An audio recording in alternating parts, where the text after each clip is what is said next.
Welcome to this edition of 305 Live, brought to you by Miami Underground Entertainment, introducing you to the local talent.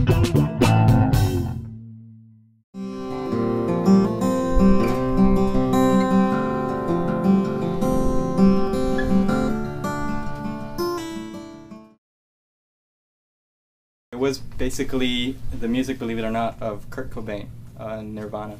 Those were the first songs that that got me into music, and that was the year '94 when he died. He committed suicide, and after listening to his music, I remember that was the album called Unplugged in New York, and I listened to it. My brother brought it home one day, and I started listening to it, and I was like, "This is it,"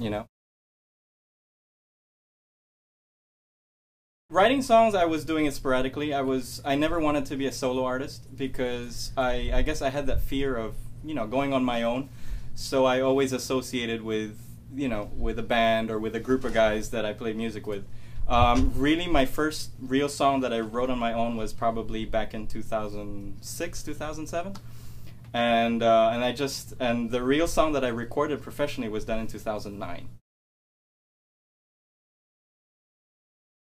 Yeah, because it's really hard to get a following in Miami, I've noticed, in the local scene.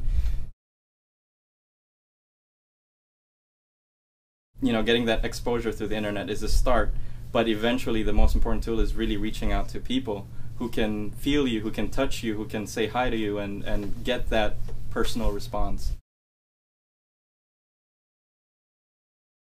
A lot of open mic sets, they limit you to around 3 songs. If you're a musician and you only do 3 songs, by the 3rd song, that's the time you just get warmed up. And then you're off the stage. So I didn't really quite take to that very well.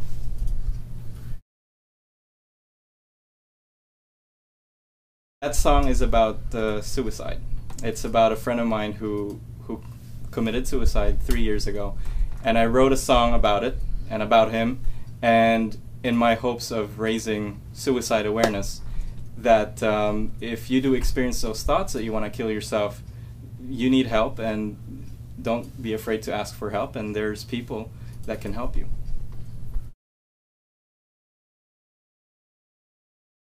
At the end of the day, I look at myself and I say, you know what, you could still do better, and that's just a challenge on myself to really step up my game each time. I don't want to be one of those musicians that write the same type of song over and over again. If I write this song, I gotta step it up. I gotta keep stepping it up until I can't step it up no more. So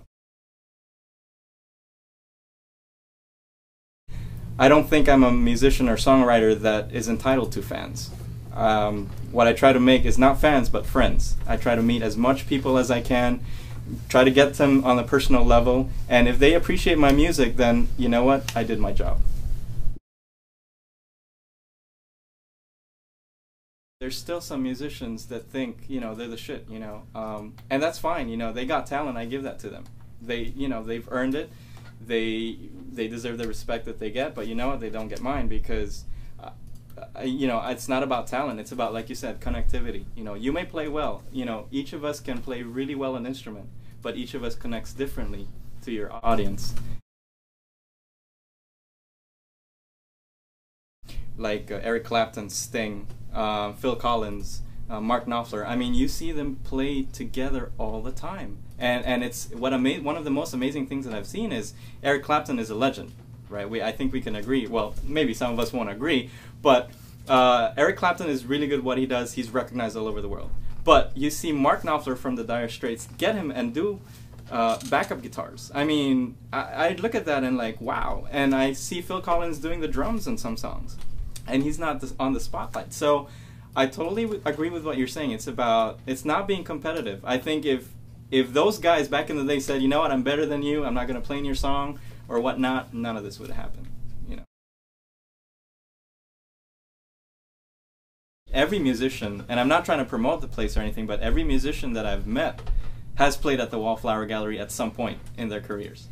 So here in Miami, for sure. In Miami, for sure. So those are one of the few places that I can say, man, this little place, as challenging as the circumstance was, they helped a lot of musicians, and I got a lot of respect for that. Closing thoughts. I want to thank Black and White Studios for having us here. Thank you. Rick, you rock. Rick, you rock. Okay. You Want to thank Miami Underground Music. I want to thank Menno for conducting this good interview. A couple places you could check me out are on Facebook at Jevon Olea. That's Jevon space Olea. Just type my name there. You'll see my music page. The same thing also is Reverb Nation. ReverbNation.com/Jevon Olea 43. That's where you can find me. And YouTube as well. My YouTube channel is Jevon O. Jevono, just one word. And that's pretty much it. So.